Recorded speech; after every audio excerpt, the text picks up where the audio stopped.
अक्टूबर 13 भितिहरवा आश्रम से मैं चला हूँ और बिहार के 22 जिला के अंदर अपनी बात, समाज की बात लोगों को बतलाता हूँ। आज उसी सिलसिले में हम उपस्थित हैं। दो चार बात हम बतलाएंगे, फिर आगे चले जाएंगे। ये मेरा नित्य कर्म है। सबसे पहली बात कि अपने देश में लड़की की संख्या घट रही है। मानव होने के नाते जरा विचार कीजिए, लड़की की संख्या जब घट जाएगी, आपके घर में पुतोह कहाँ से आएगा? आज अगर पुतोह आपके घर में नहीं आया तो आपका वंश वहीं रुक जाएगा, आगे नहीं जाएगा। सोचना है आपको, विचारना है आपको। इसका रीजन है दहेज। दहेज के कारण हमारे समाज में बहुत सारे लोग गर्भ जांच कराते हैं। इसमें डॉक्टर साहब भी बहुत आगे हैं। लिखते हैं बैनर पर, क्लिनिक पर, कानून के डर से यहाँ लिंग परीक्षण नहीं होता। लेकिन ये सच्चाई नहीं है दोस्तों। होता है अल्ट्रासाउंड, जैसे पता चलता है कि बेटा है तो खुशी, और जैसे पता चला कि बेटी है तो उस कन्या भ्रूण का हत्या आज हमारे कुछ लोग कर रहे हैं। कारण तिलक दहेज है। आप लोगों से मैं आग्रह करूंगा कि इस विचारधारा को बदलिए, सोच बदलिए। चूंकि शास्त्र में वर्णित है, बड़े भाग मनुष्य पावा, सुर दुर्लभ सत ग्रंथ गावा। सारे धर्मों में, सारे जीवों में मानव अपने आप को श्रेष्ठ कहता है। कृत देखिएगा तो कुछ ऐसा कृत कर जाता है जो जानवर से भी बदतर है। अभी आप लोगों ने देखा होगा, 2 बात मुक्ता से आज मैं बतला कर जाऊंगा, क्योंकि टाइम नहीं है। जितना जल्दी हो सके, आज से 1.5 महीना पहले आप लोगों ने देखा होगा हमारे देश में नीट परीक्षा हुआ।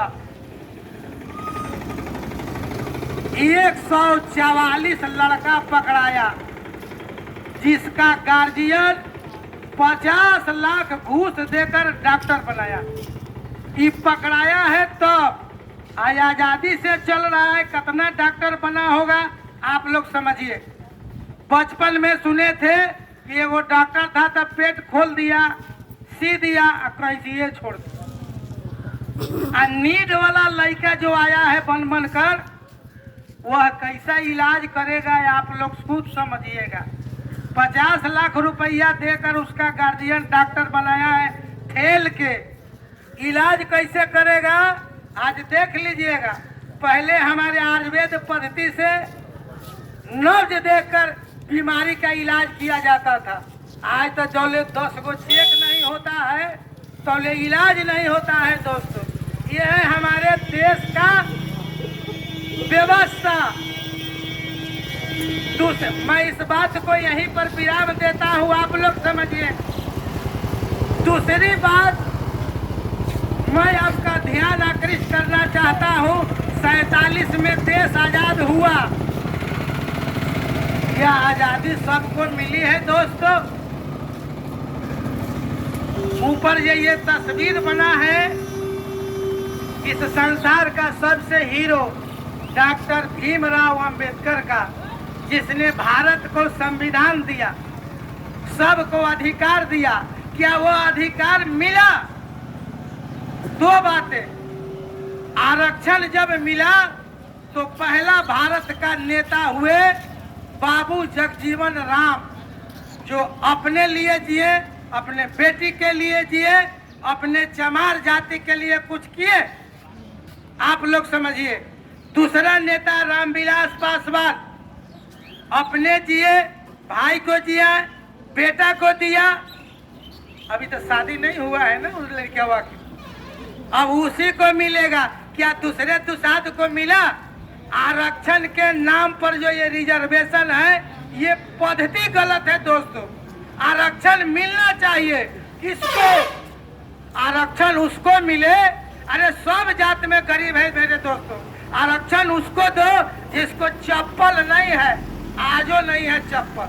चले जाइए मुसहर टोली में, चमर टोली में, किसी भी गरीब के घर पर चले जाइएगा, छत नहीं है रोने का रहने का, सर में तेल नहीं है। मैं कल चाय के दुकान पर एक विद्यार्थी से बात कर रहा था, कांटा चौक के बगल पर। उसने कहा कि जानते हैं मैं ग्रेजुएशन किया हूँ, नौकरी नहीं मिला है, नहाने के लिए एक शैम्पू लगाने का ये रुपया पॉकेट में नहीं है। ये है हमारे भारत का असली चेहरा, नेताओं के द्वारा लूटा गया है हमारा देश। आज चले जाइए सरकारी ऑफिस में, क्या कोई ऐसा काम है जो बिना रिश्वत का ना लिया हो, ना होता हो? किसी गरीब से पूछिए इंदिरा आवास में कितना पैसा लिया। अरे अंत्योदय योजना आता है, एगो कबीर अंत्योदय योजना, जो गरीब को मरने के बाद में 4000 रुपया कफन के लिए देता है। हर एक मुखिया जी के पास में है, कर्मचारी के पास में उसका रसीद है, फाइल है। कोई भी गरीब मरेगा तो 4000 रुपया उसको तत्काल देना है कफन खरीदने के लिए, उसमें भी घूस लिया जा रहा है। यह है मेरे हिंदुस्तान का चेहरा दोस्तों। मैं तो कहता हूँ आरक्षण देना अगर है तो सबसे गरीब को दीजिए, गरीबी आधार बनाइए, क्योंकि सब जात में गरीब है। ठीक है। और अपनी एक बात कहने के बाद अच्छा लगे या बुरा, मैं बंद करूंगा बात। सब आपके ऊपर फेंका है, जो कि आप मानव हैं। समझिए मैंने क्या कहा, आपने क्या देखा। जब देश आजाद हुआ तो हिंदुस्तान पाकिस्तान बटन जी, और उधर से जब ट्रेन आया हमारे देश में, लाश का अंबार आया मेरे दोस्तों। भर भर ट्रेन लाशें आई मेरे देश के अंदर, फिर भी ये सनातनी हिंदू नहीं जगा। ये सदियों से सुता है। अभी आपको देखिएगा बांग्लादेश में सरेआम हत्या हो गई हिंदू को, फिर भी नहीं जगाइए। इतना विभक्त किया गया है। इसीलिए मैं कहता हूँ बार बार कि वोट का आधार जात नहीं, कोई जात जीत जाता है। किसी भी जात के आप लोग होंगे, आप अपने नेता को 5 साल के पहले फिर नहीं पाइएगा। वो फिर जात के नाम पर वोट लेने आएगा और चला जाएगा। आपका बेटा पढ़ता है कि नहीं, आपकी बेटी पढ़ती है कि नहीं, आप किस हाल में हो, कोई पूछने नहीं आता। यही सच्चाई है मेरे दोस्तों। मैं आप लोगों से आग्रह करूंगा कि अब तो जागो, अब तो जागो। जय हिंद, जय भारत। यदि हमसे कोई गलती हो गई तो क्षमा करेंगे।